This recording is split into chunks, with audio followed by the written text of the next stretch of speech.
Om Shanti. Good morning. साकार मुरली 15 जुलाई 2023। बाबा का मीठा मीठा लेटर हम मीठे मीठे बच्चों के मीठे मंथन के लिए। मंथन शुरू करने से पहले आनंद के सागर शिव बाबा की आनंद भरी किरणों के नीचे बैठ जाते हैं और महसूस करते हैं, मैं आनंद स्वरूप आत्मा हूं, आनंद के सागर की संतान हूं। आज मीठे बाबा ने कहा, मीठे बच्चे, बाप को अपनी अवस्था का समाचार खुले दिल से दो। क्या होगा अगर हम खुले दिल से देंगे? अगर हम परमात्मा को अपने दिल की सच्ची बात बताएंगे तो हमारा दिल हल्का हो जाएगा। दुनिया में भी कहते हैं अपने दिल की बात बता दो, मन की बात बता दो, तो मन हल्का हो जाएगा। फिर क्या होगा? जो परमात्मा हमें सुनाएगा, परमात्मा को जो याद होगी वो टिक जाएगी, सच्चे दिल में ही टिकेगी ना। इसलिए कहा जाता है सच्चे दिल पर साहेब राजी होता है। तो हमारा कर्तव्य है कि हम बाबा को हर एक बात बताएं। थोड़े दिन पहले भी बाबा ने कहा था ना, बता देंगे तो क्या होगा? 50% आपका माफ हो जाएगा। लेकिन शर्त यह है कि दोबारा से वैसी गलती ना करें। तो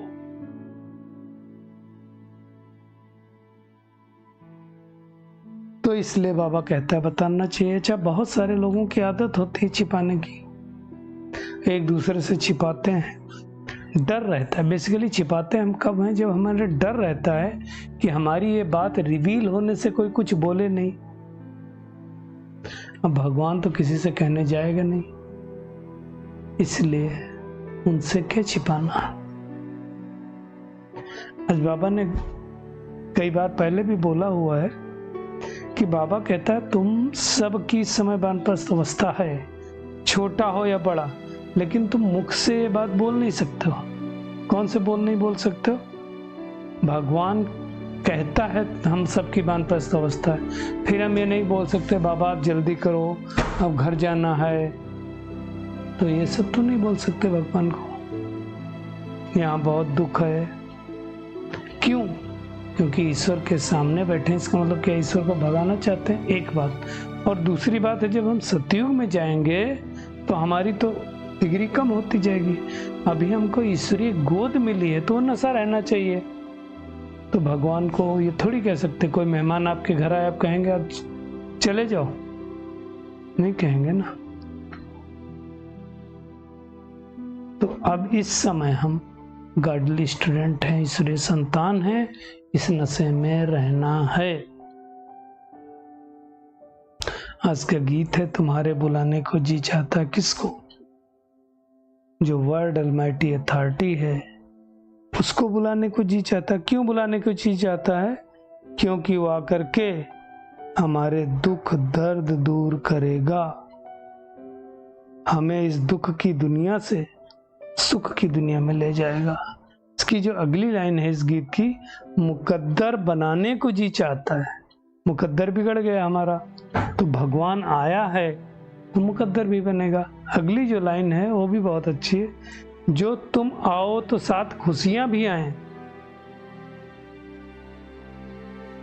मेरा मुस्कुराने को जी चाहता है। भगवान आ गया इस धरती पर तो खुशियां आ गई, तो आत्मा मुस्कुराने लगी। फिर कहे तुम्हारी मोहब्बत में खोई हुई है। कौन? आत्मा परमात्मा की मोहब्बत में खोई हुई है। तुम्हें बताने को जी चाहता है कि मैं आत्मा कितना परमात्मा के प्यार में हूं। ये जी चाहता है कि मैं तुम्हारी भी सुन लूं। खुद अपनी सुनाने को जी चाहता है। फिर हम भगवान से जो मीठी मीठी परमात्मा से बातें करते हैं तो अपने दिल की बातें करते हैं, है ना? तो मुकद्दर बनाने को जी चाहता है। तो ये सारी बातें भगवान आकर के ही हमें बतलाता है, और तो कोई बता नहीं सकता है। तो ऐसे भगवान को हम बच्चों ने बुलाया कब बुलाया? जब हम भक्त थे। अब भक्ति पूरी हुई, भगवान आया और हमें भक्त से बच्चा बना दिया। अब ये बच्चा बनने की जो टेक्निक है, जब तक परमात्मा ब्रह्मा के तन में ना है, ब्रह्मा नहीं होता, ब्रह्मा नाम तो बाद में रखता है, जब आता है तो उनका नाम ब्रह्मा रखता है और फिर ब्रह्मा मुख के द्वारा ये ज्ञान सुनाता है, इसलिए ब्रह्मा कुमार कुमारियां कहलाए जाते हैं। और वही परमात्मा जिसको दुख हरता सुख करता कहा जाता है, मतलब दुख हरने वाला है, इसलिए क्या कहते हैं? हर हर महादेव। अब दुनिया वाले हर हर महादेव कहते हैं तो वो उसको फिर शंकर को समझ लेते हैं। शंकर दुख नहीं हरता है, शंकर का तो तीसरा नेत्र खुलते दुख बढ़ जाता है ना। तो दुख हरने वाला एक निराकार परम पिता परमात्मा है, जिसको पतित पावन कहते हैं। शंकर को कभी पतित पावन नहीं कहा जाता है, समझने की बात है ना। तो महिमा सिर्फ एक उसकी है, विष्णु की भी उतनी महिमा नहीं है, उसकी डिग्री कम हो जाती है। विष्णु के दुरूप लक्ष्मी नारायण दिखाते ना, जिनका बचपन का चित्र राधे कृष्ण है, क्योंकि राधे कृष्ण प्रिंस प्रिंसेस बनते हैं और फिर सब स्वयंवर होता है, राजगद्दी पर बैठते हैं तो लक्ष्मी नारायण कहलाते हैं। इसलिए हम सब ने सुना हुआ श्री कृष्ण गोविंद हरे मुरारे, हे नाथ नारायण वासुदेवाय। इनके बचपन का नाम श्री कृष्ण था, थोड़ा बड़े हुए गोविंद कहलाए, रासलीला रचाई हरे मुरारे कहलाए, राजगद्दी पर बैठे नाथ नारायण कहलाए। किसके पुत्र थे? वासुदेव के। एक ही चौपाई में सब कुछ आता है, तो समझने की बात है और दुनिया को ऐसे समझाना है। बाबा कहता है लेकिन करो क्या, माया तुमको भुला देती है। तूफान भी माया लाती है। बाबा कहता है स्वप्न भी माया ना जाने कैसे कैसे लाती है ना। तो बाबा ने जिसमें प्रवेश किया वो कोई साधारण आत्मा नहीं थी, और थोड़ी बहुत जो साधारण थी उसको बाबा ने असाधारण बना दिया प्रवेश करके। तो हर एक धर्म का यादगार है, लेकिन जो आदि सनातन देवी देवता धर्म है वो प्राय लोप हो गया है ना।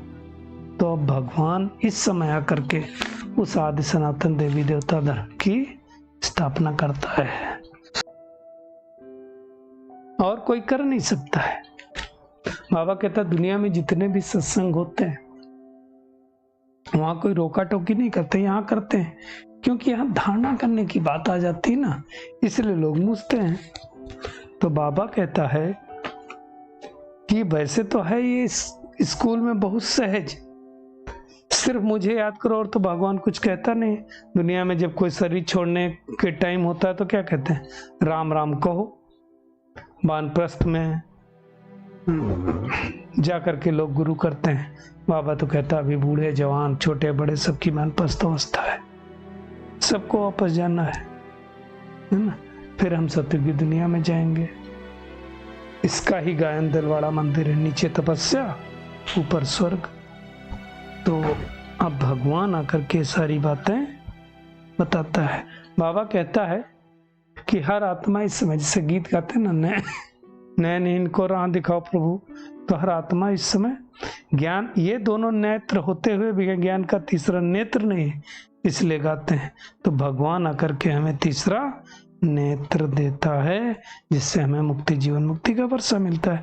दुनिया में कई लोग सोचते हैं कि मुक्ति मिल जाए, मोक्ष मिल जाए। भगवान कहता है मोक्ष ड्रामा में किसको भी मिलता नहीं है, मिनिमम 1 जन्म, मैक्सिमम 84 जन्म लेने ही हैं। तो बाबा कहता है कि इतना भी याद रखो अगर कि 84 जन्म पूरे हुए, अब बाबा मुझे लेने के लिए आए, तो भी तुम्हारा कल्याण हो जाएगा। बाबा कहता तुम कर्मयोगी हो भले, लेकिन कर्म करते समय हम भूल जाते हैं। क्या सच में बताओ, कर्म करते समय याद रहता है? बाबा भूल जाता है। तो कर्म करते करते कैसे हम याद करें, जिसको कर्मयोग कहा गया। तो ऐसे समय में याद करना है, परंतु ऐसी अवस्था पाने में थोड़ा टाइम लगता है। बाबा कहता है तुम अच्छी रीत पढ़कर स्कॉलरशिप लो। भगवान आकर के डायरेक्ट ब्रह्मा के रथ में बैठ करके बच्चे बच्चे कहता है, और ये रथ मुकर्रर हर कल्प बाबा यही सी रथ को लेगा। भक्ति मार्ग में तो हम सब भी उसको अनेक नामों से, रूप से, देश काल सबसे याद करते हैं। अब भगवान ने ये तन लेकर के ज्ञान हमें सुनाया है, और वही कह रहा है बच्चे अब नाटक पूरा हुआ, अब निरंतर मुझे याद करने की कोशिश करो। और कुछ याद पड़ता रहेगा तो विक्रम नष्ट नहीं होंगे, फिर सजाएं खानी पड़ेंगी। इसलिए बाबा कहता है जितना हो सके औरों की याद निकाल दो।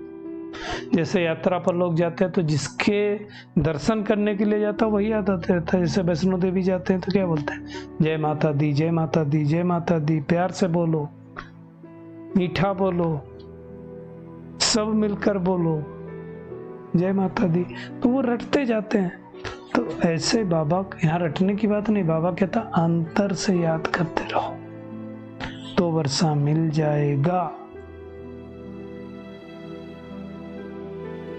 समबुद्धि में रहे कि अब हमारे 84 जन्म पूरे हुए, अब नाटक पूरा होता है।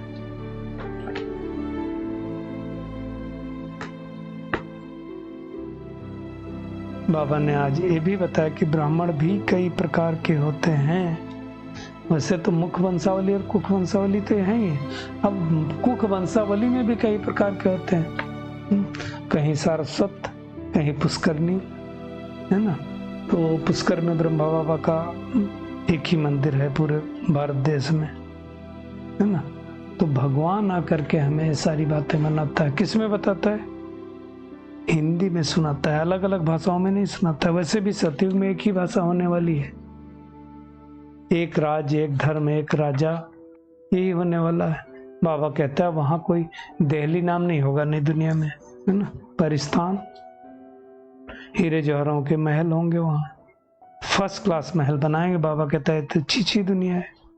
तो आपस में भी बातें करना चाहिए कि हम कैसे बाबा के साथ सुचमतन जाएंगे, फिर परम धाम जाएंगे, फिर कैसे राजधानी में आएंगे, फिर अपने कैसे मंदिर बनाएंगे, फिर मंदिर जब बनाएंगे तो उनको फिर से लूट कर ले जाएंगे। तो ये सारी चिंतन की बात है।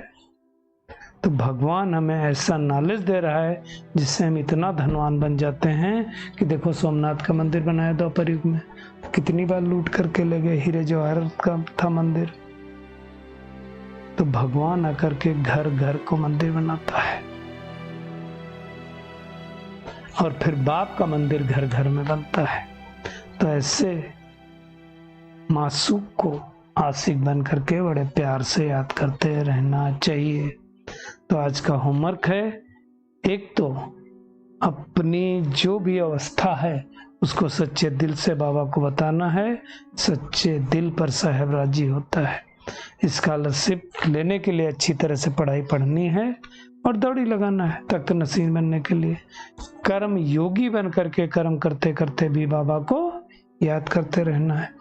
हम सब रूहानी यात्रा पर हैं, इसलिए दूसरों सबकी बुद्धि से निकालकर बाप को निरंतर याद करते रहना है। अपना याद कर रिश्ता खराब नहीं करना, ठीक रखना है। आज का बाबा का वरदान है, निरंतर योगी और पवित्र बन, सर्व विकारों को विदाई देने वाले शक्ति स्वरूप पूज्य स्वरूप भव। बाबा कहता है ब्राह्मण जन्म मिलते ही हम सबको दो वरदान भगवान देता है, एक सदा योगी भव, दूसरा पवित्र भव। बाबा ने कहा ये जो वरदान जीवन में सदा अनुभव करते रहते, जब से मिलता है, वो कोई 2-4 घंटे के योगी नहीं होते, निरंतर योगी बन जाते हैं। पवित्र कभी कभी के लिए नहीं, सदा पवित्र और सब विकारों को विदाई देने वाले। ऐसा थोड़ी वो कहेगा क्रोध आ गया, मोह आ गया, नहीं। अगर कुछ आ गया तो फिर हम स्मृत स्वरूप नहीं बन पाएंगे। तो बाबा कहता है ऐसे योगी ही शक्ति स्वरूप हैं और सदा पवित्र रहने वाले पूज्य स्वरूप हैं। तो ऐसे हमें बनना है। स्लोगन है, सदा ज्ञान सूर्य के सम्मुख रहो तो भाग्य रूपी परछाई आपके साथ साथ रहेगी, पीछे पीछे आएगी। चलिए परमात्मा किरणों के नीचे बैठ जाते हैं और महसूस करें कि मैं आत्मा निरंतर योगी पवित्र बनकर सब विकारों को विदाई देने वाली शक्ति स्वरूप पूज्य स्वरूप आत्मा हूं। बाप के तख्त नसीन बनने के लिए याद की दौड़ी लगाने वाली, स्कॉलरशिप लेने वाली कोटों में कोई आत्मा हूं। महसूस करें परमात्मा की शक्तिशाली किरणें मेरे ऊपर बरस रही हैं और मैं आत्मा ज्ञान सूर्य शिव बाबा के सम्मुख बैठकर तपस्या कर रही हूँ। धीरे धीरे मैं ज्ञानी तो आत्मा बन गई। शुक्रिया मीठे प्यारे बाप दादा, शुक्रिया आप सभी का इस मीठे मंथन के लिए। ओम शांति।